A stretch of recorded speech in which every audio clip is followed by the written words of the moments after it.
Hello एमर्स, आज हम लोग पुनः आए केमिस्ट्री को पढ़ने। इससे पहले हम लोग पढ़ रहे थे हाइड्रोकार्बन्स के बारे में, और हाइड्रोकार्बन के टाइप को हम लोगों ने पढ़ लिया था कि हाइड्रोकार्बन दो टाइप का होता है, सैचुरेटेड हाइड्रोकार्बन और अनसैचुरेटेड हाइड्रोकार्बन। ठीक है, तो आज की जो कहानी है वो इसी को आगे एक्सपेंड करके चलेगी। दैट मीन्स कि जब हम लोगों ने ये देख लिया था कि सैचुरेटेड हाइड्रोकार्बन किनको बोलते हैं और अनसैचुरेटेड हाइड्रोकार्बन किनको बोलते हैं, ये समझ लिया था, तो अभी आता है क्वेश्चन कि क्या वो सैचुरेटेड हाइड्रोकार्बन के अंदर सिर्फ वही था जो आपने बताया था कि उसके अंदर और भी चीजें होती हैं। पहला क्वेश्चन। एक मिनट, फ्लैश लाइट थोड़ा सा ऑफ हो गया है, एक मिनट। चलिए, तो क्या उसके आगे भी कुछ होता है या नहीं होता है, इनकी बात हम लोग करते हैं। और हम एक बार देखते हैं कि सैचुरेटेड हाइड्रोकार्बन्स की क्या सीरीज होती हैं और अनसैचुरेटेड हाइड्रोकार्बन की क्या सीरीज होती है। ठीक है, तो आज अंदर घुसते हैं और हाइड्रोकार्बन्स को बारी बारी पकड़ते हैं। ओके, तो जैसा आप लोगों ने प्रीवियस वीडियो के अंदर देखा हुआ है कि सैचुरेटेड हाइड्रोकार्बन मतलब यहाँ पे मैंने एक नाम दिया था एल्केन। ठीक है, एल्केन। और अनसैचुरेटेड के अंदर मैंने दो नाम दिए थे। अनसैचुरेटेड का मतलब यहाँ पे होगा, अनसैचुरेटेड हाइड्रोकार्बन का मतलब होगा यहाँ पे एल्कीन, और इसी के साथ साथ दूसरा नाम दिया था एल्काइन। ठीक है, एल्काइन। तो दूसरा नाम हम लोगों ने ये दिया था, एल्कीन और एल्काइन। ओके, तो एल्केन सैचुरेटेड है, एल्कीन अनसैचुरेटेड, एल्काइन भी अनसैचुरेटेड। अब चलिए बात करते हैं कि इन एल्केन, एल्कीन और एल्काइन की। सर एल्कीन मतलब अगर इनके अंदर जो कार्बन आए हैं और उन मतलब जो कार्बन आए हैं उन कार्बन कार्बन के बीच में सिंगल बॉन्ड केवल बन रहा है, यानी एक एक इलेक्ट्रॉन की शेयरिंग हो रही है, तो उनको हम एल्केन बोलेंगे। अगर ऐसे कार्बन कंपाउंड्स हैं जिनके अंदर जो कार्बन आए हैं और हाइड्रोजन आए हैं, तो उनमें कार्बन कार्बन के बीच में डबल बॉन्ड बन रहा है, तो उनको हम एल्कीन बोलेंगे। उसी तरीके से ऐसा हाइड्रोकार्बन जिसके अंदर जो कार्बन कार्बन आए हैं उनके अंदर ट्रिपल बॉन्ड बन रहा है, तो उनको हम लोग एल्काइन बोलेंगे। ओके, अब इस एल्केन, एल्कीन और एल्काइन की अपनी क्या होती है भैया, फैमिली होती है। मतलब ऐसा नहीं है कि ये कहीं केवल और केवल कंपाउंड था जो आप लोगों ने देखा था कि CH4 या C2H6, केवल इतनी ही फैमिली नहीं है। ऐसी आप देखोगे तो एल्केन की भी अपनी पूरी की पूरी क्या है, फैमिली है। और इसी तरीके से देखोगे तो एल्कीन भी आप देखोगे तो एल्कीन भी क्या है, एल्कीन की भी अपनी क्या है, फैमिली है। बार बार फ्लैश लाइट आपको 2-2 सेकंड के लिए या 2-2 सेकंड 4-4 सेकंड के लिए आपको बंद होता हुआ दिखाई देगा। पता नहीं फ़ोन को क्या प्रॉब्लम है, तो हम उस प्रॉब्लम को अभी नहीं मतलब सॉल्व कर सकते। फिलहाल में आप देखते जाएंगे, जहाँ पे 2 सेकंड 4 सेकंड के लिए बंद होगा फिर से ऑन हो जाएगा। ओके, तो आप देखते जाइएगा। तो ऐसे एल्कीन की भी अपनी फैमिली है और एल्काइन की भी अपनी फैमिली है। कुछ ज़्यादा ही जल्दी बंद हो जा रहा है। एल्काइन की भी अपनी क्या है, फैमिली है। अगर हम इन फैमिली को ध्यान से समझिएगा, यानी इनकी फैमिलीज को एक सीक्वेंस में, एक सीक्वेंस के अंदर क्या करें, एक सीक्वेंस के अंदर, एक कंटिन्यूअस लाइन के अंदर, कंटिन्यूअस लाइन के अंदर या एक सीक्वेंस के अंदर या कंटिन्यूअस लाइन के अंदर क्या करें, अरेंज कर दें, अरेंज कर दें, कर दें, तो एक सीरीज बनेगी। क्या बनेगी, एक सीरीज बनेगी, सीरीज बनेगी। और इस सीरीज को हम लोग क्या बोलते हैं, होमोलोगस सीरीज, होमोलोगस सीरीज। एक सेकेंड रुकेंगे, इसका टेम्परेरी नहीं परमानेंट सोल्यूशन हो। तो अरेंज कर दें तो क्या बनेगा, एक सीरीज बनेगा जिसको हम लोग क्या बोलते हैं, होमोलोगस सीरीज। मतलब समझा रहा हूं मैं, हिंदी में इसको बोलते हैं समजातीय श्रेणी, समजातीय श्रेणी। मतलब क्या है, मैं फिर से समझा रहा हूँ। जैसा हमने देखा कि हाइड्रोकार्बन दो पार्ट्स में होंगे, एक होगा सैचुरेटेड और एक होगा अनसैचुरेटेड। सैचुरेटेड के अंदर एल्केन, अनसैचुरेटेड के अंदर एल्कीन और फिर एल्काइन। एल्केन क्या होगा, कार्बन कार्बन के बीच में सिंगल बॉन्ड, और एल्कीन का मतलब कोई परमानेंट सोल्यूशन नहीं है, नथिंग इज परमानेंट। एल्कीन का मतलब कार्बन कार्बन के अंदर डबल बॉन्ड, और एल्काइन का मतलब कार्बन कार्बन के बीच में ट्रिपल बॉन्ड। ठीक है, अगर मैं एल्केन की फैमिली को एक सीक्वेंस या कंटिन्यूअस लाइन के अंदर अरेंज कर दें तो जो सीरीज बनेगी वो होमोलोगस सीरीज कहलाएगी। उसी तरीके से एल्कीन की फैमिली, दैट मीन्स एल्कीन्स को एक लाइन में एक सीक्वेंस में अरेंज कर दें तो एक सीरीज बनेगी जिसको हम लोग क्या बोलेंगे, होमोलोगस सीरीज बोलेंगे। और एल्काइन की भी फैमिली या एल्काइंस को भी क्या कर दें, एक सीक्वेंस एक ऑर्डर में अरेंज कर दें, कंटिन्यूअस लाइन में अरेंज कर दें तो एक सीरीज बनेगी जिसको हम लोग होमोलोगस सीरीज बनेगी बोलेंगे। तो जो होमोलोगस सीरीज होती है वो समजातीय श्रेणी, यहाँ पे आप हिंदी में समझोगे तो अपने आप नाम बता रहा है कि क्या मतलब है। समजातीय यानी समान जात की एक श्रेणी बना दीजिए। एल्केन्स यानी जितने भी इस दुनिया के अंदर एल्केन है, यानी वो सभी कार्बन और हाइड्रोजन वाले, मतलब सॉरी वो सभी ऑर्गेनिक कंपाउंड्स जिनके अंदर केवल और केवल कार्बन और हाइड्रोजन आते हैं और उनमें भी कार्बन कार्बन के बीच में सिंगल बॉन्ड केवल बनता है, तो वो सभी के सभी एल्केन्स कहलाएंगे इस दुनिया के अंदर कोई भी ऑर्गेनिक कंपाउंड है। उसी तरीके से वो सभी के सभी हाइड्रोकार्बन्स या वो सभी के सभी ऑर्गेनिक कंपाउंड जिसमें कार्बन और हाइड्रोजन ही केवल है और उसमें कार्बन कार्बन के साथ डबल बॉन्ड बना रहा है, तो दुनिया के जितने भी वो कंपाउंड हैं ऑर्गेनिक कंपाउंड वो सब के सब क्या कहलाएंगे, एल्कीन कहलाएंगे। इसी तरीके से एल्काइन का मतलब इस दुनिया के सभी ऑर्गेनिक कंपाउंड जिसके अंदर केवल और केवल कार्बन और हाइड्रोजन है और उसके साथ साथ वो क्या है, कार्बन और हाइड्रोजन कार्बन कार्बन के बीच में ट्रिपल बॉन्ड बन रहा है, तो उनको हम क्या बोलेंगे, एल्काइन बोलेंगे। ओके, अब मैं चाह रहा हूं कि एल्काइन की पूरी जो फैमिली है, यानी एल्काइन की पूरी जो अलकायदा है, ये एल्काइन बोल रहा हूं मैं, एल्केन की जो पूरी अलकायदे हैं उन सभी को एक लाइन में अरेंज कर दूं तो वहां पे बन जाएगा होमोलोगस सीरीज का निर्माण होगा। ठीक है, ऐसे ही एल्केन को भी और इसी तरीके से एल्कीन को भी और एल्काइन को भी अरेंज कर दूंगा तो उनकी भी एक होमोलोगस सीरीज बन जाएगी। ठीक है, यानी एक खानदान को जब मैं इकट्ठा करूंगा तो उस खानदान को हम क्या नाम देंगे, होमोलोगस सीरीज। किसकी होमोलोगस सीरीज, एल्केन की। वैसे एल्कीन की होमोलोगस सीरीज, वैसे ही एल्काइन की होमोलोगस सीरीज। ओके, तो आज हमारा टॉपिक है होमोलोगस सीरीज को पढ़ना। ओके, चलिए देखते हैं हम लोग होमोलोगस सीरीज को कैसे पढ़ा जाएगा। तो भाई सबसे पहली बात तो यहाँ पे यही समझ में आ गई कि होमोलोगस सीरीज का मतलब हमको एक सीक्वेंस के थ्रू क्या करना है, अरेंज कर देना है या एक ऑर्डर में अरेंज कर देना है सबको। ओके, तो होमोलोगस सीरीज मतलब आप समझ चुके हो कि होमोलोगस सीरीज मतलब क्या होता है, तो इसको एक्सप्लेन करने का कोई मतलब नहीं है। ठीक है, होमोलोगस सीरीज मतलब सबको सीक्वेंस में अरेंज कर देना है, तो इसको बोलते हैं हम लोग समजातीय श्रेणी। अब देखिए सीक्वेंस का मतलब यहाँ पे ये होता है ना कि एक ऑर्डर होना चाहिए, एक पर्टिकुलर ऑर्डर होना चाहिए और एक कंटिन्यूअस लाइन भी यहाँ पे एक नाम लिया गया है। कंटिन्यूअस लाइन का अर्थ होता है कि मान लो अगर एक कार्बन है, मान लो पहला कोई ऐसा सीरीज बना रहे हो या एक किसी की भी फैमिली बना रहे हो, सपोज एल्केन की कोई फैमिली बना रहे हो, तो एल्केन की फैमिली बना रहे हो तो सबसे पहले ऐसे कंपाउंड को लिया जिसमें केवल और केवल एक कार्बन है। ठीक है, एक कार्बन है, तो सबसे पहले एक कार्बन वाला एल्केन देखा, तो अब एक कार्बन के बाद फिर तुम किस पे जाओगे, दो कार्बन वाले एल्केन को ढूंढोगे, फिर तीन कार्बन वाले, फिर चार कार्बन वाले, फिर पांच कार्बन वाले। तो ये जो आप देख रहे हो ये है एक ऑर्डर, पर्टिकुलर ऑर्डर है। इसमें जो नंबर ऑफ कार्बन है, स्पेशली ध्यान देना, होमोलोगस सीरीज में जो मैं बोल रहा हूँ सीक्वेंस होना चाहिए, वो सीक्वेंस किसका होना चाहिए, नंबर ऑफ कार्बन्स का।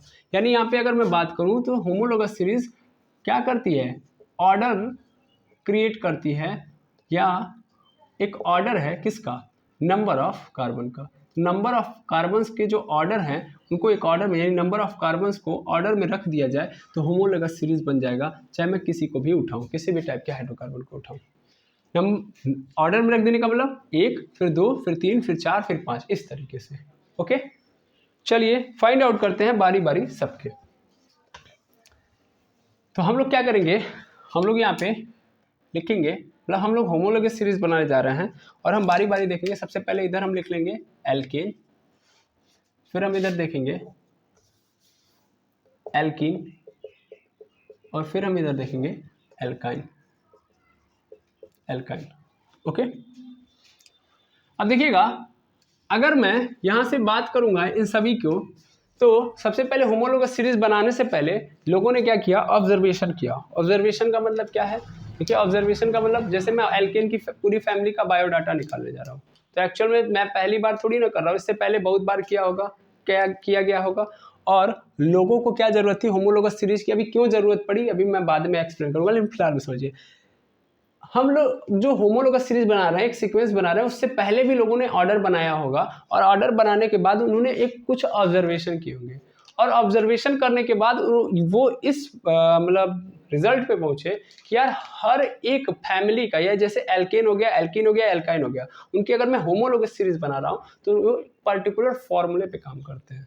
वो किस पे काम करते हैं, पर्टिकुलर फॉर्मूले पे। मतलब मान लो मैं ये पहली बार नहीं कर रहा हूँ, इससे पहले बहुत पहले किन्हीं लोगों ने किया होगा। जब वो किन्हीं लोगों ने किया होगा तो वहां से उन्होंने कुछ ऑब्जर्व किया होगा, कुछ प्रेक्षण किया होगा, क्योंकि वो लोग क्या किए होंगे, लाइन से रखे होंगे। तो लाइन से रखने के बाद उन्हें कुछ नजर आया होगा। क्या नजर आया होगा, नजर आया होगा उसके अंदर कुछ अनोखी बातें। उन अनोखी बातों को उन्होंने किसके अंदर रच दिया, फॉर्मूले के अंदर। और यहाँ से सभी का एक पर्टिकुलर जनरल फॉर्मूला बन गया कि जनरली एक एल्केन का एक फॉर्मूला है, जनरली एल्कीन का भी एक फॉर्मूला है, जनरली एल्काइन का भी एक फॉर्मूला है। इसका मतलब अगर कोई कंपाउंड है और वो एल्काइन पे बेस्ड है तो जनरली उसको एक फॉर्मूले को फॉलो करना पड़ेगा। ओके, तो जनरल फॉर्मूला निकाल के दे दिया और सबका जनरल फॉर्मूला बताया। तो सबसे पहले मैं एल्केन का अगर जनरल फॉर्मूला देखूं तो एल्केन का जनरल फॉर्मूला मिला था हमको CnS2n+2। ठीक है, ऐसे ही एल्कीन का भी जनरल फॉर्मूला हमारे पास आ चुका था CnS2n। और एल्काइन का जनरल फॉर्मूला आप देखोगे तो वो था CnS2n-2। ठीक है, CnS2n-2 एल्काइन का ये जनरल फॉर्मूला। इसका मतलब जो एल्केन की फैमिली होगी वो इस फॉर्मूले पे बेस्ड होगी, एल्कीन की जो फैमिली होगी वो इस फॉर्मूले पे बेस्ड होगी, और एल्काइन की जो फैमिली होगी या सीक्वेंस होगा वो इस फॉर्मूले पे बेस्ड होगा। ओके, जहां पे आप n देख रहे हो ये n क्या होगा, n is natural number, n belongs to natural number. याद रखिएगा प्राकृतिक संख्या होगी। प्राकृतिक संख्या मतलब 1 2 3 4 5 6 7 8 9। ठीक है, यहाँ पे आप इंटीजर्स नहीं ले सकते, यहाँ पे आप जीरो नहीं पुट कर सकते, क्योंकि जीरो ही जीरो आप पुट करोगे। ध्यान देना, यहाँ पे मैं पहले फार्मूले को बता दूं, CnS2n। यहाँ पे कई लोगों को गलतफहमी अदर भी होती है, मतलब अलग अलग तरीके की भी होती है, उनको भी मैं क्लियर कर दूं। ये CnS2n में जो n है वो नंबर ऑफ कार्बन को ही दिखा रहा है। ठीक है, ये एक्चुअल में नंबर ऑफ कार्बन को दिखाने के लिए आया है। अब अगर मान लो n इज इक्वल टू तुम जीरो डाल दोगे तो n is equal to zero का मतलब कार्बन है ही नहीं। जब वो कार्बन नहीं है तो भैया वो हाइड्रोकार्बन नहीं है, और हाइड्रोकार्बन नहीं है तो कोई ऑर्गेनिक कंपाउंड नहीं है। तो फार्मूले कहाँ अप्लाई होगा, कहाँ अप्लाई करेंगे हम, नहीं कर सकते। तो इसलिए नेचुरल नंबर है। माइनस में कभी कार्बन हो ही नहीं सकता, यानी आप किसी को गिन रहे हो और वो माइनस में कैसे हो सकता है, समझ में आ रहा है। यानी आप गिनने गए हो तो या तो वो नहीं होगा तो बात ही खत्म, अगर वो होगा तो पॉजिटिव होगा, माइनस में कैसे हो सकता है कोई चीज गिनने जाओगे तो। ठीक है, तो यहाँ पे वही चीज है। अब यहाँ पे देखो CnS2n+2 लिखा गया है, तो ध्यान देना यहाँ पे n है, फिर 2n है प्लस 2, यहाँ पे नीचे वाले पोर्शन को देखना। तो यहाँ पे कई लोग क्या करते हैं, ये 2 को बाहर से प्लस करते हैं, एक्चुअल में 2 कहाँ प्लस होता है, यहीं पे प्लस होता है, इस 2n में ही ये 2 प्लस करने के लिए आया है। ऐसे ही यहाँ पे 2n में से ही 2 घटाने के लिए आया गया है। ठीक है, अब चलिए बारी बारी हम स्टार्ट करते हैं और एक एक करके देखते हैं। तो सबसे पहले यहाँ पे मैंने क्या किया, अलग कर दिया, और यहाँ पे मैंने नंबर ऑफ कार्बन लिखे हैं। यहाँ पे मैं क्या लिखूंगा, नंबर ऑफ कार्बन, यानी n का मान लिखूंगा और बारी बारी करूंगा, तो आपको तभी तो लाइन से एक मिलते जाएगा। चलो सबसे पहले नंबर ऑफ कार्बन, यानी n की वैल्यू मैंने क्या पुट कर दी, 1।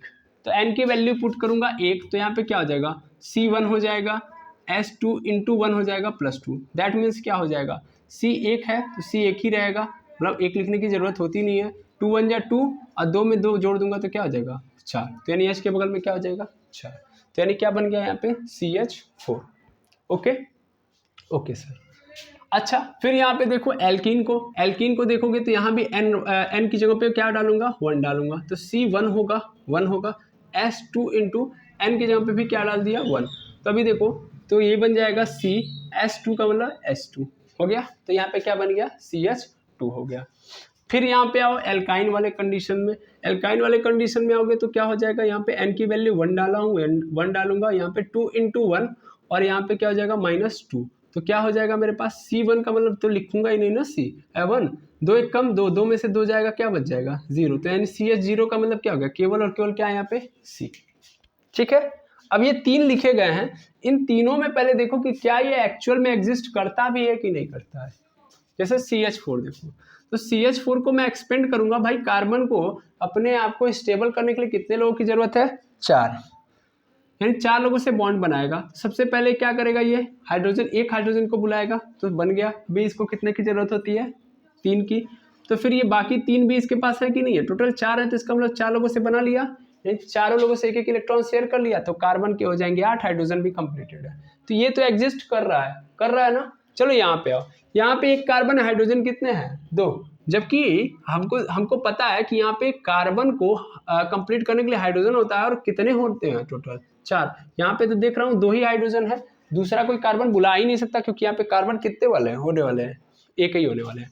ओके, तो यहाँ पे एक ही होगा, जबकि 2 क्या हो गए, हाइड्रोजन। तो क्या ये कार्बन यहाँ पे कंप्लीटेड नजर आ रहा है, नहीं आ रहा है, क्योंकि 4 होने चाहिए, है ही नहीं, यहाँ पे मात्र कितने हैं, 2। तो यानी ये क्या हो गया, कंप्लीट नहीं होगा। इसका मतलब CH2 जैसा कोई एल्कीन होगा ही नहीं, CH2 जैसा कोई ऑर्गेनिक कंपाउंड ही नहीं होगा, तो एल्कीन की बात ही खत्म कर दो। ओके, अब एल्काइन पे आता हूं, तो यहाँ पे स्पेशली क्या बोल दिया, केवल और केवल C है भाई, हाइड्रोजन है ही नहीं, ना कार्बन कार्बन से जुड़ सकता क्योंकि एक ही कार्बन है, और ना कार्बन हाइड्रोजन से, तो चूंकि हाइड्रोजन है ही नहीं तो ऑर्गेनिक कंपाउंड ही नहीं है वो, बात खत्म। तो यानी ये भी नहीं करेगा। तो यहां से एक बात समझ में आती है कि एक कार्बन वाला एल्केन एग्जिस्ट करता है, लेकिन एक कार्बन वाला एल्किन नहीं होता है और एल्काइन नहीं होता है। ठीक है, ये बात क्लियर, बिल्कुल। मैं इस स्ट्रक्चर को बस चेक करने के लिए बनाया था, तो इसलिए मैं इसको क्या कर दूंगा, मिटा दूंगा, मुझे इससे लेना देना नहीं है। यानी एक कार्बन वाला एल्कीन और एल्काइन हाइड्रोकार्बन्स नहीं होते हैं। अब n बराबर मैंने क्या डाल दिया, 2, तो क्या हो जाएगा, C2H2 इंटू 2 प्लस 2 हो जाएगा। भाई फार्मूले के अंदर रख रहा हूँ, CnH2n प्लस 2 है, तो n की जगह पे बस मैंने 2 रख दिया, इज इक्वल टू क्या होगा, ये 2 ही रहेगा, और 2 दूना 4, और 4 प्लस 2 कितना हो गया, 6, C2H6। फिर यहाँ पे आऊंगा, यहाँ पे रखूंगा C2H2 इंटू n की जगह पे 2, तो C2 2 2 जा 4 यानी H4 हो जाएगा, तो यहाँ पे H4। ऐसे ही एल्काइन है, यहाँ पे देखोगे तो यहाँ पे C2H2 इंटू 2 माइनस 2, तो यानी C2 2 2 जा 4, और 4 में से 2 चला जाएगा तो 2। तो यहाँ पे 2 कार्बन वाला एल्केन होगा C2H6, 2 कार्बन वाला एल्केन C2H4, और 2 कार्बन वाला एल्काइन जो होगा C2H2 होगा। फिर से चेक करते हैं एग्जिस्ट करेगा कि नहीं, एक बार चेक कर लेते हैं, जरूरी है। तो यहाँ पे 2 कार्बन है, 2 कार्बन, पहले सिंगल बॉन्ड डाल दो, चूंकि हमको पता है एल्केन है तो सिंगल बॉन्ड ही आएगा, डबल बॉन्ड तो आने वाला है नहीं। 6 है तो बारी बारी आधा आधा कर दो, 6 है तो 3 इसको दे दो, 3 इसको दे दो। अब 3 3 देने के बाद बस चेक कर लो कार्बन के 4 हो रहे हैं कि नहीं हो रहे हैं। कार्बन के तो 4 हो रहे हैं सर, देखिए 1 2 3 4, इस कार्बन के भी 1 2 3 4, और कार्बन कार्बन के साथ कैसा बॉन्ड बना रहा है, सिंगल बॉन्ड। तो यहाँ पे हमको ये भी दिख गया, कोई दिक्कत नहीं। हाँ ये एग्जिस्ट कर रहा है, जब पहला एग्जिस्ट कर रहा है तो दूसरा एग्जिस्ट करेगा ही करेगा। ठीक है, अब एल्कीन की मैं बात करूं तो इसी तरीके से एल्कीन जो होगा हमारा वो कुछ इस तरीके से होगा कि 2 कार्बन है तो 2 कार्बन पहले सिंगल बॉन्ड डालो, सिंगल बॉन्ड, 4 हैं तो इनको आधा आधा कर दो, यानी 2 इसको दे दो, 2 इसको दे दो, दे दिया सर, 2 2 दे दिया। अब अलग से कोई हाइड्रोजन तो है नहीं कि अब लेके आऊँगा, और ना कोई एक्स्ट्रा कार्बन है कि लाके मैं कंप्लीट करने वाला हूँ। इसका मतलब पूरी कहानी इसी में कंप्लीटेड होनी चाहिए। तब इस कार्बन के देखोगे तो 3 है, इसको चाहिए कितना, 1। वैसे ही इस कार्बन को भी देखोगे तो 1 2 3 है, इसको भी चाहिए 1। तो मैं क्या करूंगा, यहाँ पे डबल बॉन्ड लगाऊंगा, यानी एक कार्बन इस कार्बन से, चूंकि हाइड्रोजन से कंप्लीट तो होने वाला है नहीं, यानी इस कार्बन ने इस कार्बन के साथ क्या किया है, डबल बॉन्ड बनाया है, तभी जाके दोनों के दोनों क्या होंगे, कंप्लीट होंगे, है ना, तभी जाके दोनों के दोनों क्या होंगे, कंप्लीट होंगे। अब देखो 2 बॉन्ड हो गया, अब 2 बॉन्ड जब बन गया तो इसका मतलब कार्बन कार्बन के साथ डबल बॉन्ड बना रहा है, और हर कार्बन के 4 हो गए, और वैसे भी क्या है, ये एल्कीन है, 100% क्या बनाएगा, ये डबल बॉन्ड बनाएगा। ओके, अब आता है एल्काइन की बारी। एल्काइन यानी 2 कार्बन तो 2 कार्बन, 2 हाइड्रोजन तो 2 हाइड्रोजन दे दिया, सॉरी चूंकि 2 कार्बन एक एक सिंगल बॉन्ड से पहले करेक्ट कर दो ताकि भागे ना। अब 2 हाइड्रोजन है तो 1 हाइड्रोजन इसको दे दो, 1 हाइड्रोजन इसको दे दो। इस कार्बन का देखोगे तो 2 है, और इस कार्बन का भी देखोगे तो कितना है, 2 है, यानी अभी इनको कितने की जरूरत है, 2 की ना, 4 होना चाहिए, 2 ही है। तो ये क्या करेगा, देख रहा है अगला हाइड्रोजन आने वाला नहीं है, तो ये आपस में क्या करेंगे, 2 और एक्स्ट्रा कर लेंगे। 2 और एक्स्ट्रा करने से क्या होगा कि इसका भी देखो 3 1 4, और इसका भी क्या हो गया 3 1 4। और लॉजिक भी यही है, क्योंकि एल्काइन क्या करता है, ट्रिपल बॉन्ड ही तो बनाता है, इसमें जो कार्बन कार्बन के साथ आएगा वो क्या होगा, ट्रिपल बॉन्ड बनाएगा। ओके, तो इसका मतलब ये एग्जिस्ट कर रहा है, बिल्कुल, यानी C2H2 एग्जिस्ट करता है क्या, बिल्कुल कर रहा है सर। C2H4 एग्जिस्ट कर रहा है क्या, बिल्कुल कर रहा है ना, बिल्कुल। तो यहाँ पे हो गया, फिर से मैं स्ट्रक्चर मिटा दे रहा हूँ, ताकि हमको जगह मिले और बारी बारी हम आगे बढ़ पाए। आप स्ट्रक्चर स्वयं बना लीजिएगा। अब इसी तरीके से n बराबर 3 करता हूँ मैं, तो n की जगह पे मैं 3 डालता हूँ, तो यानी पे 3 S2 × 3 + 2 हो जाएगा। तो C3 ऐसे ही रहेगा, 2 3 6 6 2 8 यानी H8 हो जाएगा यहाँ पे। ओके, फिर ऐसे ही यहाँ पे आओ तो C3 2 × 3 यानी 2 × 3 कर लूँगा मैं, 2 × 3 कर लूँगा बस। तो यहाँ पे क्या होगा C3 2 3 जा 6 यानी H6 हो गया। ऐसे ही देखोगे यहाँ पे C3 2 3 6 यानी 2 3 6 हो जाएगा, 2 × 3 - 2 क्या हो जाएगा मेरे पास C2H4 बन गया। C2H4 बन गया। अब देखो ये इसका कैसे बनेगा, तो 3 कार्बन है, 1 2 3 एक एक एक एक प्लस सिंगल बॉन्ड से जोड़ दिया, 8 कार्बन है, बारी बारी दो, 1 2 3 4 5 6 7 और फिर यहाँ पे आके 8 हो गया। सबको दे दिया बारी बारी, क्योंकि बीच वाला 2 ही ले सकता था, 2 से ज़्यादा नहीं ले सकता। और देखो इसके 4 कंप्लीटेड हैं, बिल्कुल। इस वाले कार्बन के भी 4 कंप्लीटेड है, बिल्कुल। इस वाले कार्बन के 4 कंप्लीटेड है, बिल्कुल। तो यानी यहाँ पे तो कंप्लीटेड है और सभी कार्बन के बीच में कैसा बॉन्ड है, सिंगल बॉन्ड। कहानी हो गई खत्म। ऐसे यहाँ पे आ जाओगे तो यहाँ पे देखोगे C3H6 है, तो यानी 1 2 3 1 2 3 2 2 हाइड्रोजन सबको दे दो बराबर के, है ना, दे दिया। अब देखो किसका कंप्लीट नहीं है, तो देखो यहाँ पे देखो इस कार्बन के 3 ही बन रहे हैं, जबकि बीच वाला कार्बन कंप्लीटेड है। यहाँ भी इस कार्बन के 3 ही बन रहे हैं। तो चलो यार पहले आगे वाले को पकड़ते हैं। आगे वाले को कमी किसकी है, 1 की। अब इसको पता है कि कोई दूसरा हाइड्रोजन तो है नहीं, जितने हाइड्रोजन थे हमने बांट लिया आपस में। तो अब क्या करें हम, तो अब हम एक कार्बन से ही मदद मांग सकते हैं। तो अगर ये 1 की कमी है तो 1 तो ऑलरेडी बनाया है, 1 की और कमी है तो 1 और बना देगा। तो जब 1 और बना देगा तो इसका तो कंप्लीटेड है 1 2 3 4, लेकिन इसके पास प्रॉब्लम हो गई भाई, 1 2 3 4 5 हो गया। तो अब देख रहा है यार, अगर मैं क्या कर रहा हूँ, अगर मैं इस तरीके से एग्जिस्ट करूंगा तब तो मैं फिर अनस्टेबल हो गया, इसका मतलब मैं फंस गया। तो मैं क्या करूं, या तो मैं कार्बन के साथ अपना बॉन्ड तोड़ लूं या तो हाइड्रोजन के साथ। किसके साथ तोड़ूं, अगर ये कार्बन के साथ तोड़ता है तो भाई अगला कार्बन फिर अनस्टेबल हो जाएगा, तो मदद किससे मांगेगा। तो इसका मतलब ये किससे तोड़ लेगा, हाइड्रोजन के साथ। जब ये हाइड्रोजन के साथ तोड़ लेता है तो फिर ये भी स्टेबल ये भी स्टेबल, लेकिन फंसा हुआ है ये। अब 1 2 3 है, इसको एक और जरूरत है, चूंकि हमको हाइड्रोजन रखने हैं 6, अभी 5 ही है। तो वो हाइड्रोजन जो यहाँ से टूटा है वो आके किससे जुड़ जाएगा, इससे। और जब ये इससे जुड़ जाएगा तो इसका भी क्या हो जाएगा, कंप्लीट। देखो इसके विचार और इसके विचार कंप्लीट, और कार्बन के बीच में डबल बॉन्ड हो गया। तो यहाँ से एक कंफ्यूजन पहले आप दूर करो कि जो कार्बन के साथ बनाता है डबल बॉन्ड, ये जरूरी नहीं कि पूरे के अंदर 4 मतलब जितने कार्बन है सब डबल बॉन्ड बना के जुड़े हो। ये केवल एक के साथ डबल बॉन्ड बनाया हो सकता है, ठीक है ना। दूसरे के साथ जरूरी नहीं कि वो डबल बॉन्ड बनाए, जरूरी क्या होगा ही नहीं अभी आपको फिलहाल के लिए, ठीक है ना। हमेशा पूरे कार्बन चेन की जगह पे एक जगह पे आपको नजर आएगा जहाँ पे डबल बॉन्ड बना होगा। ऐसे यहाँ पे देखो C2H4 है तो 2 कार्बन है तो 2 कार्बन, एक सिंगल बॉन्ड। यहाँ पे देखो 2 हाइड्रोजन दे दो, चूंकि 4 है तो 4 दे दिया। अभी ध्यान से देखो, सॉरी यहाँ पे C3 होगा, माफी चाहूंगा मैं, यहाँ पे 3 कार्बन है, मिस्टेक है यहाँ पे। 1 2 3 कर लो, 4 है तो एक इसको और एक इसको थोड़ा ज़्यादा दे दिया ज़्यादा। तो अभी क्या है, अभी ज़रूरत है इसको देखोगे तो 1 2 3 की ज़रूरत है। अभी यही तो कन्फ्यूज़न होता है, इसी कन्फ्यूज़न को मैं मिस्टेक के थ्रू समझाऊंगा आपको। यहाँ पे ध्यान देंगे, यहाँ पे देखेंगे कि मैंने ऐसे डिस्ट्रीब्यूट कर दिया हाइड्रोजन को। अभी मुझे दिख रहा है कि इसको 1 की ज़रूरत है, ये क्या करेगा, यहाँ पे ये डबल बॉन्ड बना लेगा। डबल बॉन्ड जब बना लिया तो इसका क्या हो गया, 2 2 4, और इसका भी क्या हो गया, 2 2 4। लेकिन ये कार्बन क्या हो गया, फंस गया कि नहीं फंस गया। तो जब ये कार्बन फंस गया तो प्रॉब्लम क्रिएट हो गई, क्योंकि ये दोनों स्टेबल हो गए लेकिन ये फंस गया। अब ना ये इस कार्बन से मदद मांग सकता है, क्योंकि ऑलरेडी स्टेबल है तो ये मदद करेगा नहीं ये वाला कार्बन इसकी, और ना कोई एक्स्ट्रा हाइड्रोजन है जो इसकी आके हेल्प करेगा, क्योंकि इसके पास मात्र 2 है, 2 की अभी भी जरूरत है।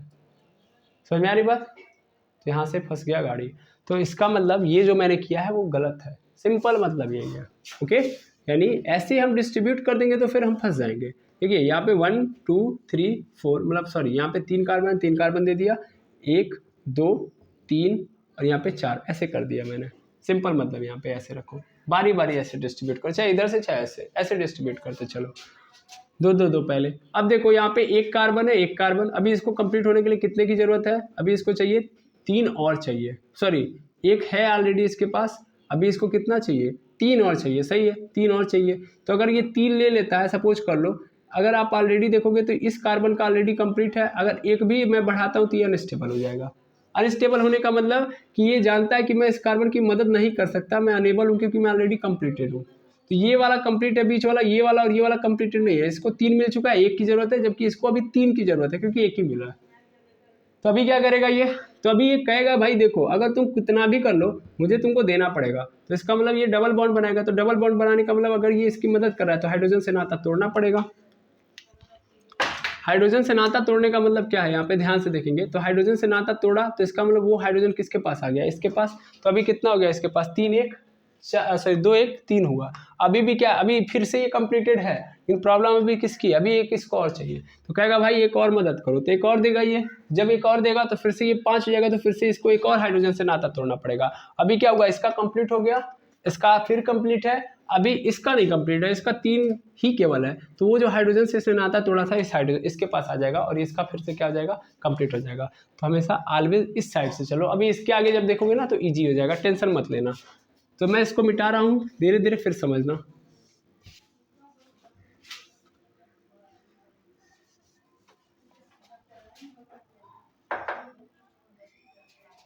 n इज इक्वल टू 4, तो C4 S2 इंटू 4 प्लस 2। तो C4 ऐसे रहेगा, 2 चौके 8, 8 प्लस 2 कितना हो जाएगा 10। तो C4 S10 हो जाएगा यहाँ पे। इसी तरह इसका देखोगे तो C4 2 इंटू 4, तो क्या हो जाएगा C4 2 4 जा 8, यानी C4 H8 हो जाएगा। ऐसे यहाँ पे देखो C4 2 into 2 minus 2, sorry 2 into 4 minus 2 हो जाएगा। C4 ऐसे रहेगा, 2 चौके 8, 8 में से 2 जाएगा, क्या हो जाएगा H6 हो जाएगा, यहाँ पे H6। अब चलो फिर से स्ट्रक्चर बनाते, तो इसका 4 कार्बन है तो 1 2 3 4 1 1 1 ऐसे बना दिया। फिर यहाँ पे 10 है तो बारी बारी दोनों को दे दो, या ऐसे डिस्ट्रीब्यूट करते जाओ, ठीक है ना। तो यहाँ पे 8 हो गए हैं। यहाँ पे इसके बाद क्या होगा, फिर बाकी जो हाइड्रोजन है साइड साइड में जोड़ देंगे, बाकी इसका कंप्लीटेड है। तो इसमें कोई लोचा नहीं, सिंगल सिंगल बॉन्ड वाले हैं, देखो आराम से कंप्लीटेड है। उसके बाद अब इस पे आते हैं, C4H8 है, यहाँ पे देखोगे तो 4 कार्बन, तो 1 2 3 4 सिंगल बॉन्ड से जोड़ दिया। H8 है, इसका मतलब क्या करूँगा मैं, यहाँ पे बारी बारी 2 2 दे दूंगा, 2 2 दे दूंगा, और यहाँ पे भी 2 दे दूंगा, यहाँ भी 2 दे दूंगा, दे दिया। अब इसके बाद क्या करूंगा, अब सिंपल बात है कि मैं साइड से ही क्या कर दूंगा, डबल बॉन्ड, क्योंकि एल्कीन है तो 100% क्या लगेगा, डबल बॉन्ड तो लगेगा ना भाई। डबल बॉन्ड लगाया तो क्या हो गया इसका, देखो ये 2 2 4 हो गया, इसका तो कंप्लीटेड है, लेकिन इसका क्या हो गया, यहाँ पे 1 2 3 4 4 2 सॉरी 4 और 1 क्या हो गया 5। तो यहाँ से एक हाइड्रोजन निकालूंगा और लाके कहाँ जोड़ दूंगा, साइड में। देखो इसका कंप्लीटेड, क्योंकि ये ऑलरेडी कंप्लीटेड था, इसका 3 था, बस इसका भी कंप्लीट हो गया। अब ऐसे इसको देखोगे तो इजी हो गया, 1 2 3 4 1 2 3 4 टोटल 6 है, 6 बांटो 1 2, यहाँ पे पहले साइड से कंप्लीट करो, इसको 3 3 दे दिया, कंप्लीटेड है। अब ऐसे काम करना है, साइड से कंप्लीटेड करो फिर अपने आप हो जाएगा। 3 इसको हो गया, अभी देखो 1 इसको दे दिया और 2 इसका भी कंप्लीट है, तो 3 2 कितना हो गया इसके पास 5। अभी देखो 1 हाइड्रोजन इसको दे दिया, 1 हाइड्रोजन इसको दे दिया, तो ये टोटल हो गए कितने 6, सॉरी 4 2 8 और 8 में से दे जाएगा 6, सही है। इसको कंप्लीट कर दिया, इसको भी कंप्लीट कर दिया, इसका 3 हो चुका है। इसको कितने की जरूरत है भाई, इसको जरूरत है 1 की, और इस वाले को कितने की जरूरत है 3 की। ध्यान से देखो आप, यहाँ पे इसको जरूरत है 1 की और इसको जरूरत है 3 की। अगर मैं एक सिंगल बॉन्ड बनाऊंगा, एक सिंगल बॉन्ड ऑलरेडी बना, एक सिंगल और बनाऊंगा, तो अभी इसको कोई दिक्कत नहीं, अभी ये कंप्लीट हो गया, लेकिन अब ये किसी से नहीं बनाएगा, यानी अभी इसकी कोई मदद नहीं कर सकता। लेकिन अभी भी ये क्या है बेचारा, विकलांग है, अभी भी इसको मदद की जरूरत है, यानी अभी ये 2 है इसके पास, अभी 2 और चाहिए। तो 2 और चाहिए, तो जो ही एक बनाएगा तो मजबूरन इसको क्या करना पड़ेगा, ये हाइड्रोजन से नाता तोड़ना पड़ेगा। तो ये स्टेबल हो चुका है। अब एक बनाने जाएगा तो भाई कहेगा आप देखो कोई ऑप्शन नहीं है, अगर मैं तुम्हारे साथ बनाने जाऊं भी तो मैं किसका साथ छोड़ूंगा, अब तो मेरे साथ ऑलरेडी कोई नहीं है, मैं अकेले ही तुमसे जुड़ा हुआ हूं, तो अब मैं किसी का साथ नहीं छोड़ सकता। तो जिस हाइड्रोजन को मैंने छोड़ा है वही तुम ऐड कर लो। तो ये क्या करेगा, वही हाइड्रोजन आप इसको दे दोगे, ये भी क्या हो गया 4 हो गया, बाकी सब 4 हो गए, ठीक है। अब इजीली आप कर सकते हो। अब यहाँ से जब ऑब्जर्व करोगे, देखो अब n इज इक्वल टू 5 रखूंगा, फिर फॉर्मूले के अंदर फिर आएगा, लेकिन अब मेरे जरूरत है कि मैं ऑब्जर्व करूं। देखो कैसे ऑब्जर्व करूंगा, देखो यहाँ पे CH4 था, CH4 से C2H6 में जब गया हूं तो कितने का गैप है, अब नॉर्मली ऑब्जर्व करो। CH4 से जब मैं यहाँ पे जा रहा हूँ तो एक कार्बन, मतलब एक कार्बन एक्स्ट्रा हुआ है, और कितने हाइड्रोजन बढ़े हैं 2, तो CH2 का गैप है। फिर C2H6 से C3H8 में गया हूँ तो देखो फिर कितने का गैप है, तो 3 था, यहाँ पे 2 है, यानी एक कार्बन का गैप है, और कितने हाइड्रोजन बढ़े हैं फिर 2, यानी फिर से यहाँ पे गैप कितना है CH2। फिर ऐसे ही जब मैं यहाँ से आया हूँ, यहाँ आया हूँ, तो फिर देखो 3 यहाँ पे 4 यानी 1 कार्बन एक्स्ट्रा हुआ है, और हाइड्रोजन कितना हुआ 8 से 10 यानी 2 हाइड्रोजन। तो यहाँ में कितना गैप है CH2। तो अगर मैं ध्यान से देखूँ तो यहाँ पे इस एल्केन के सीरीज में लाइन बाय लाइन में अगर करूँ तो गैप कितने का आता है CH2 का गैप आता है। तो CH2 CH2 CH2। अच्छा, अब अगर मैं जब 5वां वाला बनाने जा रहा हूं तो क्या जरूरत है मुझे कि मैं फार्मूले के थ्रू ऐसे फार्मूले में बार बार रखूंगा तब करूंगा? नहीं, अब मैं आराम से कर सकता हूं। कैसे कर सकता हूं? मुझे पता है कि देखो जब मैं 5वें पे जा रहा हूं यानी n इज इक्वल टू 5 पे जा रहा हूं तो यहाँ पे क्या होता है, सिंपल मतलब है C4H10 है तो अगला वाला क्या होगा C5 और H12। भाई एक कार्बन बढ़ा दो, 2 हाइड्रोजन बढ़ा दो पिछले वाले में, तो C5H12 हो गया। इसका स्ट्रक्चर देख लो 1 2 3 4 5, 1 2 3 4 5 सिंगल बॉन्ड से ऐड कर दो बाकी सभी हाइड्रोजन्स को। देखो अभी यहाँ से एक सीक्वेंस मतलब दिमाग में लगाना कि इस साइड से आपको क्या करना है, लेफ्ट साइड से आगे की ओर जाना है तो बैलेंस करते हुए जाना है। इसको कितने की जरूरत है 3 की, 3 दे दो काम खत्म हो गया इसका। इसको कितने की जरूरत है 2, तो 2 दे दो काम खत्म इसका। इसको भी 2 की जरूरत है, 2 दे दो इसका भी काम खत्म। इसको भी 2 दे दो इसका भी काम खत्म। इसको 3 की जरूरत है, 3 दे दो इसका भी काम खत्म। मैं ऐसे सर देते चला गया क्योंकि यहाँ पे मेरे पास इतने हाइड्रोजन थे। गिन के देख लो यहाँ पे क्या है 12 हाइड्रोजन हुए हो गया। 3 3 2 5 5 2 7 7 2 9 9 3 12, तो 12 हाइड्रोजन यहाँ पे थे, आराम से हो गया क्योंकि सिंगल सिंगल बॉन्ड होने वाले हैं। ऐसे यहाँ पे आओ तो यहाँ पे फिर से स्ट्रक्चर बनाओ जैसे यहाँ पे। अब इसका भी ऑब्जर्वेशन करना जरूरी है। जैसे यहाँ पे CH2 था तो CH2 से CH4 हुआ है, कितने का बढ़ोतरी हुआ है, कितने कार्बन बढ़े हैं 1 कार्बन, कितना हाइड्रोजन 2 हाइड्रोजन CH2। फिर ऐसे यहाँ से C2H4 से C3H6 पे आया हूँ, कितने कार्बन की बढ़ोतरी है 1 कार्बन, कितना हाइड्रोजन 2 हाइड्रोजन। फिर से यहाँ पे आ रहा हूँ तो फिर से कितना हो रहा है 1 कार्बन 2 हाइड्रोजन। क्या हो रहा है एल्कीन में भी सेम चल रहा है, एल्कीन के जैसा CH2 का ही क्या हो रहा है गैप आ रहा है। तो अगला मैं 5वां वाला निकालना चाहूंगा तो क्या होगा 1 कार्बन बढ़ा दो और 2 हाइड्रोजन, ये C5H10 हो जाएगा। अब मैं यहाँ पे फिर से करूँ 1 2 3 4 5 सिंगल सिंगल सिंगल 10 है तो बारी बारी जोड़ते आओ, यानी 1 2 3, यहाँ भी 1 2 क्योंकि इस कार्बन को 2 चाहिए, इस कार्बन को भी 2 चाहिए। कितना हो गया 3 2 5 और 5 2 7, इसको भी 2 दे दो, 7 2 9 हो गया और बचा इसके पास कितना 1 ही। तो अभी क्या कर नहीं कर पाएगा, अभी देख रहे हो इसके पास 2 है, 2 की और ज़रूरत है। ठीक है, तो इस वाले को देखो ये वाला तो कंप्लीटेड है तो ये वाला बनाएगा नहीं, तो ये क्या करेगा अपने आप से एक हाइड्रोजन हटाएगा तब जाके एक सिंगल बॉन्ड बनाएगा। और जो हाइड्रोजन ये निकाला है तो ये लोग तो लेंगे नहीं, जो खाली होगा वही लेगा। तो कौन ले लेगा, ये ले लेगा। तो इसका मतलब यहाँ से ये भी क्या हो गया कंप्लीट हो गया। ठीक है, तो यहाँ से इसका स्ट्रक्चर डिफाइन हो गया। ऐसे ही फिर से देखो यहाँ पे भी, तो यहाँ पे क्या था आपका C2, मतलब यहाँ पे तो केवल C था, C से CH2 बना है, इसका मतलब 1 कार्बन बढ़ा है 2 हाइड्रोजन बढ़ा है। फिर से ऐसे ही यहाँ पे जब आओगे तो 1 कार्बन बढ़ा है 2 हाइड्रोजन बढ़ा है। फिर से जब यहाँ से यहाँ पे आए तो यहाँ भी क्या हुआ है 1 कार्बन बढ़ा है और 2 हाइड्रोजन। ठीक है, तो ऐसे जब यहाँ पे पहुँच चुके हो तो 5वां वाला जब निकालोगे तो क्या होगा C5 और H8, 1 2 3 4 5, एक सिंगल सब सिंगल बॉन्ड बना दिया। कंप्लीट करते आओ 1 2 3 इधर, फिर यहाँ पे 1 2 3 2 5 हो गया। फिर यहाँ पे दे दो 5 2 क्या बोलते हैं 5 2 7 हो गया और इसको 1 दे दो 8 हो गया। पुनः इसका कंप्लीट नहीं है, कंप्लीट करते हैं 2 कर दिया। चलो अभी इसका कंप्लीट हो गया। अब ये नहीं बना सकता, जो ही मैं इसको तीसरा बनाऊंगा क्योंकि इस कार्बन को तो चाहिए 4 ना, 1 बनाए हो इसको कोई दिक्कत नहीं क्योंकि अभी इसका 4 हुआ है। एक और बनाओगे तो तुरंत इसको हाइड्रोजन से नाता क्या करना पड़ेगा, तोड़ना पड़ेगा। और वो जो हाइड्रोजन से नाता तोड़ा है वो किसके साथ जुड़ जाएगा, इसके साथ। तो इस तरीके से ये वाला भी बन जाएगा। तो आई होप आपको होमोलोगस सीरीज बनाने में कोई दिक्कत नहीं होगी। होमोलोगस सीरीज कैसे बनता है समझ में आ गया, बिल्कुल। अब जो आपको ऑब्जर्वेशन करनी थी वो ये करनी थी कि ध्यान से आप देखो तो होमोलोगस सीरीज में चाहे मैं एल्केन का खानदान बनाऊं या एल्कीन का खानदान बनाऊं या चाहे एल्काइन का खानदान बनाऊं, एक मेंबर के बाद जो दूसरा वाला मेंबर आ रहा है उसके बीच में जो गैप है वो कितने का है, CH2 का गैप हो रहा है। चाहे वो एल्केन की हो, चाहे एल्कीन का हो, चाहे एल्काइन का हो। तो सबसे महत्वपूर्ण फैक्ट यहाँ पे ये नजर आया कि CH2 का गैप होता है होमोलोगस सीरीज में। किसमें, होमोलोगस सीरीज में कितने का गैप होता है, CH2 का गैप होता है। ठीक, बिल्कुल। दूसरा, अगर एक थोड़ा सा और ऑब्जर्वेशन करो तो जो एक मॉलिक्यूल्स है जो CH4 है उसके बाद क्या आ रहा है C2H6 आ रहा है। तो CH2 का मतलब पहले ध्यान से देखो CH4 और फिर आ रहा है C2H6, कितना एक्स्ट्रा हुआ है CH2 एक्स्ट्रा हो रहा है। अगर मैं इसके मॉलिक्यूलर वेट की बात करूं, जैसे आप क्या बोलते हैं यहाँ पे मॉलिक्यूल्स है ना, तो मॉलिक्यूल्स का वेट कैसे निकालते हैं हम लोग, तो आपको पता होगा कि यहाँ पे कार्बन यहाँ पे हाइड्रोजन है। कार्बन का कितना एटॉमिक वेट होता है, चूंकि यहाँ पे कार्बन का यहाँ पे देखोगे तो कार्बन का होता है 12, कार्बन कितना भारी होता है, यानी एक अकेले कार्बन का परमाणु लूंगा तो कितना भारी होता है, 12 क्या बोलते हैं एटीएम के बराबर होता है। आपको पढ़ाया गया होगा, अभी नहीं समझ में आ रहा तो उसमें हम बात नहीं करेंगे, यार फिलहाल में आप समझोगे कि 12, ठीक है ना। हाइड्रोजन की बात करोगे तो हाइड्रोजन कितना होता है, तो हाइड्रोजन होता है 2। हाइड्रोजन कितना होता है, 2, ठीक है। अब हाइड्रोजन अगर 2 होता है तो ध्यान से देखोगे, हाइड्रोजन 2 होता है तो यहाँ पे ध्यान से देखना, यहाँ पे C12H2, तो अगर मैं देखूँ यहाँ पे CH4 का निकालना है, CH4 कितना भारी होगा, तो भाई CH2 निकालना है। C का 12 प्लस यहाँ पे 2 गुणे 2 कितना हो जाएगा, यहाँ पे 12 प्लस 2 दूना 4, यानी 12 4 कितना हो गया, 16।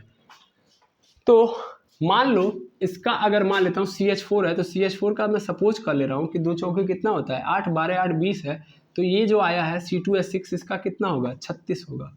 फिर इसके बाद ये जब देखोगे तो यहाँ पे फिर कितना बढ़ जाएगा, 16 और बढ़ जाएगा। 16 और बढ़ने का मतलब कितना है कि 6 6 12 यानी 52 हो जाएगा। तो क्या हो रहा है, इसका मतलब जो होमोलोगस सीरीज के अंदर जो मेंबर्स होते हैं, तो एक मेंबर्स अगले मेंबर यानी अगला वाला जो मेंबर्स होता है वो पिछले वाले मेंबर्स के 16 क्या होता है, 16 क्या बोलते हैं इसको, एटीएम के से बड़ा होता है। 16 एटीएम क्या होता है, इसका बड़ा होता है। अब बार बार इसको कंफ्यूज हो गए, मैं इसको एक्सप्लेन करता हूँ। एटीएम का मतलब क्या होता है, यहाँ पे एटॉमिक मास यहाँ पे मैं बोल रहा हूँ, ठीक है ना। यहाँ पे एटॉमिक मास यूनिट से मैं बात कर रहा हूँ, या सिंपल आप यहाँ पे बात कर लो, इसको बोला ही जाता है एटॉमिक मास यूनिट। सॉरी मैं गलत बोल ही रहा था, एटीएम नहीं होता, एएमयू होता है, एटॉमिक मास यूनिट उसको बोलते हैं, एएमयू, ओके। अब जो एएमयू है यही यूनिट है किसी एटम के भार को मापने की। अदरवाइज आप क्या बोलोगे कि एक मेंबर दूसरे वाले मेंबर से 16 क्या होता है, डिफर होता है, यानी उसका जो मॉलिक्यूलर वेट होता है वो 16 अधिक होता है पिछले वाले से, ठीक है। यानी 16 16 का डिफरेंस आपको नजर आएगा अगर सिक्वेंसली आप देखोगे तो दूसरा कहने का अर्थ यह है, ठीक है। CH2 का गैप होता है और एक मेंबर दूसरे मेंबर से कितने का, मतलब कितने मॉलिक्यूलर वेट का गैप होता है, तो 16 का।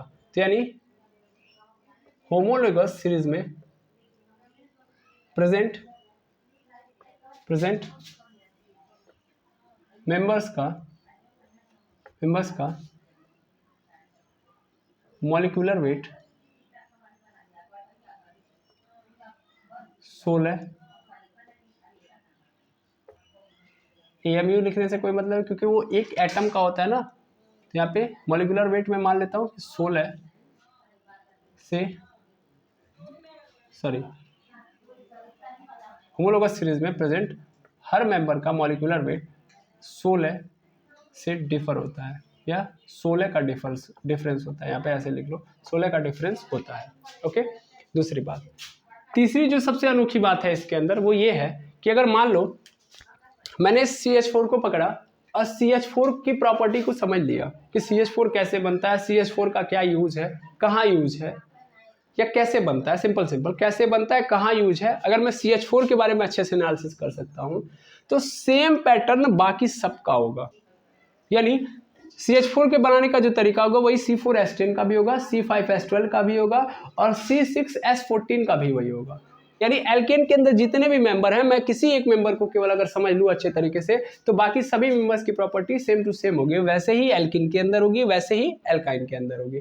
तो होमोलोगस सीरीज के अंदर प्रेजेंट सभी मेंबर्स की प्रॉपर्टी क्या होती है, सेम होती है। सभी मेंबर्स की प्रॉपर्टी मतलब मैं एल्केन के होमोलोगस सीरीज की बात करूँ तो एक मेंबर को डिफाइन करूंगा तो बाकी सभी एल्केन्स की प्रॉपर्टी क्या होगी, सेम होगी, ठीक है। तो तीसरी बात ये रही कि होमोलोगस सीरीज में प्रेजेंट यहाँ पे मैं सबको मिटा रहा हूँ, अभी आपको समझ में आ गया होगा। प्रेजेंट सभी मेंबर्स की प्रॉपर्टी सेम होती है। प्रॉपर्टी सेम होने का मतलब आप समझ पा रहे हो ना कि उनको बनाया कैसे जाता है या उनका यूजेस क्या होता है, वो सब कुछ आपको एक जैसे ही नजर आएंगे, ठीक है। तो आई होप होमोलोगस सीरीज के बारे में आप समझ चुके होंगे। आगे जो है 5 तक तो है नहीं, बाकी बहुत सारे लंबा है, आप खुद बनाते जाइए, 10 20 100 तक बनाइए, आप ऐसे बनते जाएंगे, ओके। तो आप जरूर ट्राई करिए इसके बाद। और अब हम लोग नेक्स्ट वीडियो में आएंगे तो यहाँ से ये बात करेंगे, चलिए ठीक है, हमको बनाने आ गया हाइड्रोकार्बन्स को, अब हम क्वेश्चन करते हैं कि इनको नाम कैसे देंगे। क्योंकि C2CH4 है, C2H6 है, C3H8 है, तो क्या यही नाम नहीं ना है इसका, नहीं, इन सब के भी क्या है, प्रॉपर नाम है। तो इनके नाम को कैसे हम जानेंगे, तो इसके बारे में हम लोग नेक्स्ट वीडियो में देखेंगे। तो आज के लिए इतना ही, मिलते हैं नेक्स्ट वीडियो में। Thank you very much एमर्स।